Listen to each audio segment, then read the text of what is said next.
All right, what's going on, guys? Trev back again, here to bring you another video. This one's going to be doing another Q&A video, answer segment type of video leading up to the second half of The Walking Dead Season 6. This one we're going to be taking a second look peek back at that poster and talking about whether or not one of the zombies in it could be Deanna.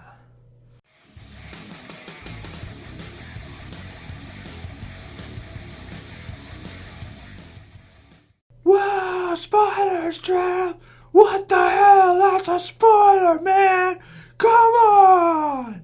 Calm down, spoiler phobe. It's okay. This one's in the Walking Dead poster. We're just pointing out something that's there. We're just, analyzing it, taking a look, and giving our thoughts. It's not 100% confirmed either way. Could be a throw-off. You never know. Could be a deleted scene. You never know. But a number of you guys pointed out that in the poster that we got last week, we do actually have one zombie that looks quite a bit familiar, who also seems to be sporting a wedding ring and a necklace as well as a watch and a blue shirt, dark blue in the picture, but that also is because, zombified, usually the zombie colors are going to be darker. They have like a palette they put on it, and just make it look really dark and grungy, which makes sense, right? So in this one, we're going to be talking about whether or not that the character on the right, or the zombie on the right, that's all we get to see of her in the poster, I've blown it up for you guys, is in fact Deanna. I like this one. I think this is a really, really cool one. Let's take a look at some of the pictures from Season 6, from the mid-season finale, our last sort of look at Deanna when she basically was left to die and became zombie bait. So here's from the last little part when she goes, AWOL and starts shooting all the zombies and doesn't save the last one, so to speak. She's got the ring, same finger, but of course people would say, well, yeah, but it's a ring finger, blah, blah, blah, this kind of deal. It doesn't prove anything. She also has the same watch, which I like too, which is really cool. Same style shirt, just darker, like we said. It should be darker. And you'll notice that she actually has as well a necklace on, like a gold, really thin gold necklace, hardly noticeable, but it is there, which is cool. So, does this mean in the mid-season premiere we're going to see zombified Deanna come on out and play? Oh man, that would be so cool. Imagine like Ricky looks back or something and there's zombie Deanna. But, that'd be a pretty quick transformation, right? That'd be pretty fast. And there was a lot of zombies coming at her, so her body must not be in that good a shape at this point anymore.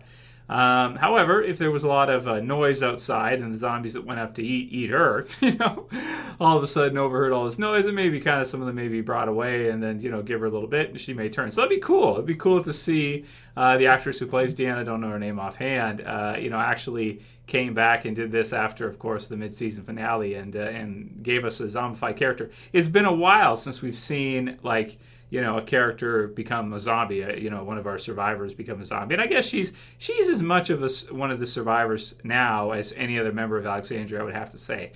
People have even asked me to do a character spotlight on the character, give my thoughts on her. There isn't too much to say about her. I've done a spotlight on Douglas before, who's the comic book series version of her. She's basically the same, but female and a little bit less cutthroat. Instead of killing you, she'll exile you. This kind of deal, which is I'd rather be exiled than sentenced to death. Of course, I think anybody would.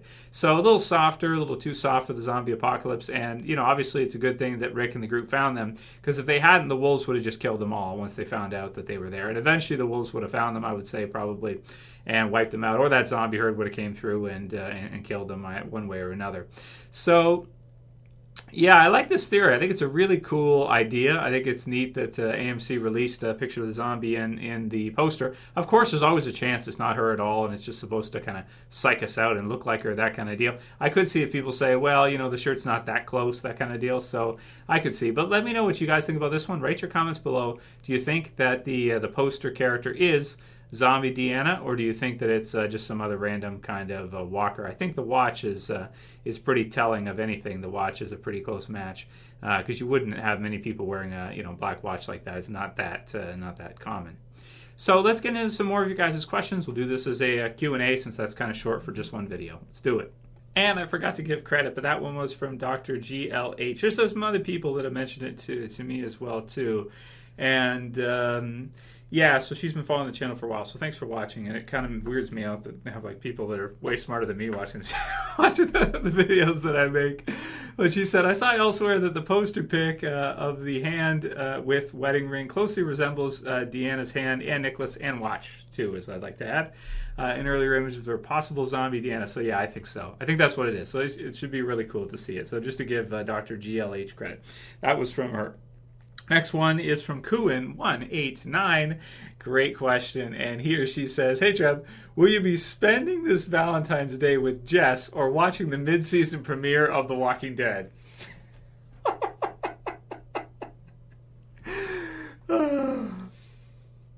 You guys can answer this one for me. What do you think I'm going to be doing?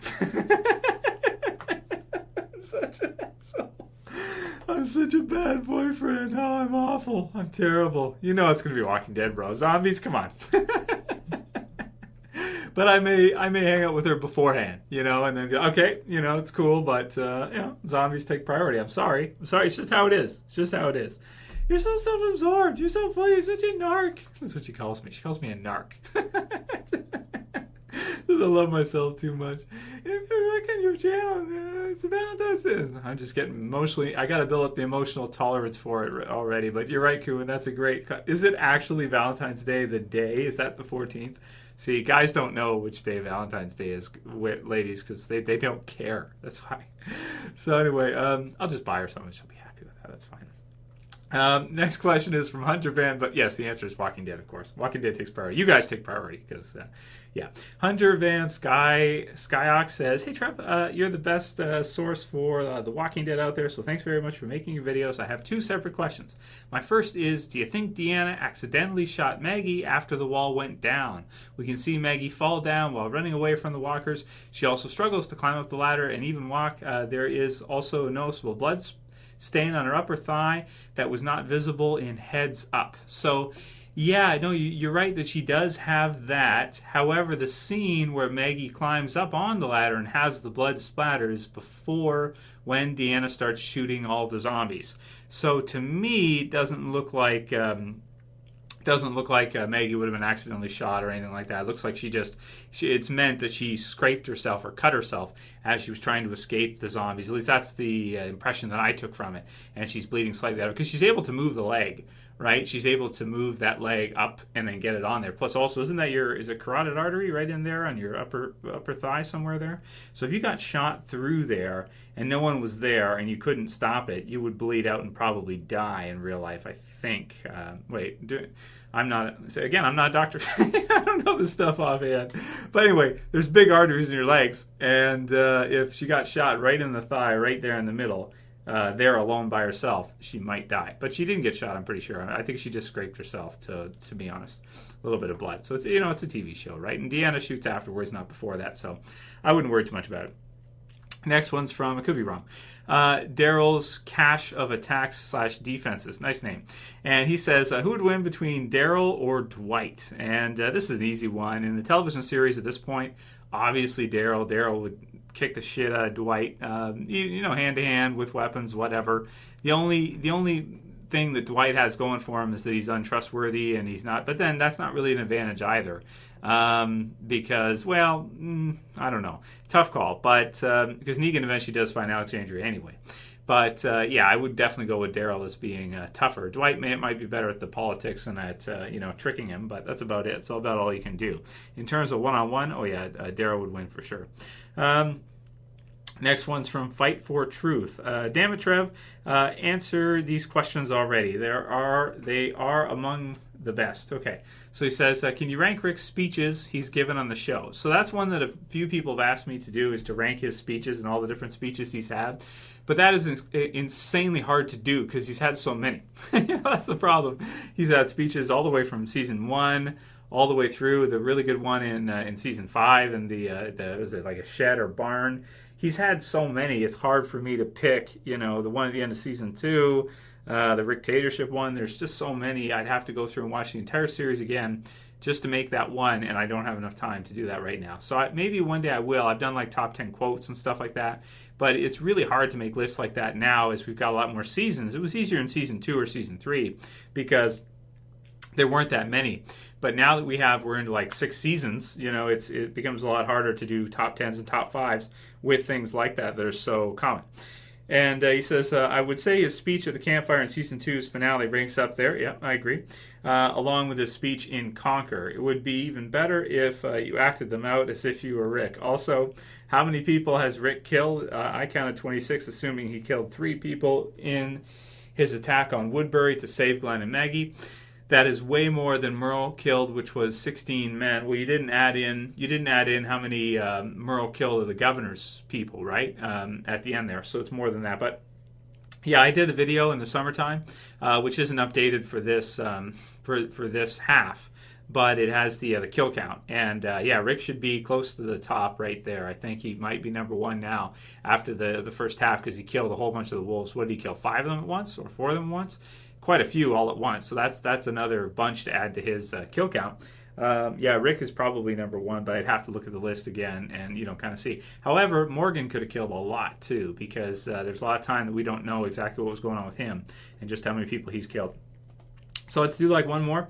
This one's from Zazman Reviews. He says, hey, Trev, do you think they could do what they're doing with The Walking Dead and Breaking Bad with Game of Thrones? And he says, what I mean is, do you think after Game of Thrones ends, they could possibly replace it with a spin-off to further expand the universe of Game of Thrones?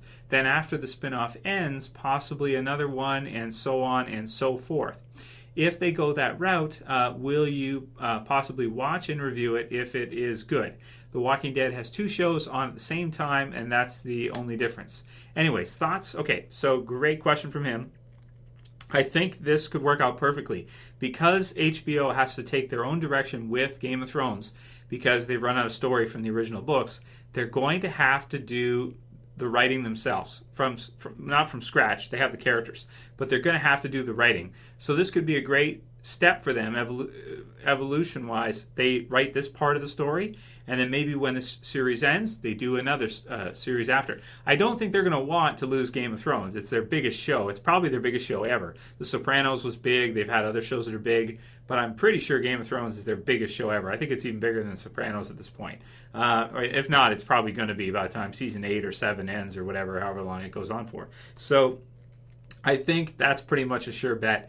Do networks want to lose their cash cow? No. Do they want to lose the show that brings them the most subscriptions or viewers or whatever? No, they don't. Will they eventually end at some point? Yeah, but I do think that you've got a great train of thought here, and I agree with you 100% that we could see a Game of Thrones spinoff come afterwards, written by HBO after Game of Thrones ends, their version of Game of Thrones ends. And I'd love to see it, and yes, if they do it, I will review it. Yes, I will watch it. Absolutely will be excited to do that. It's the same kind of ideas, I think, what will happen with The Walking Dead, that AMC is going to want to hold on to that Walking Dead license and milk it for all it's worth. That's why they've added on another show, and I bet you in the future, too, when the original Walking Dead series ends, it won't be the end of it. We'll see further Walking Dead shows like Better Call Saul to Breaking Bad, for example. Yeah, so that's it for today's. Let me know what you guys think. If you think that's Deanna or not, write it in the comments below.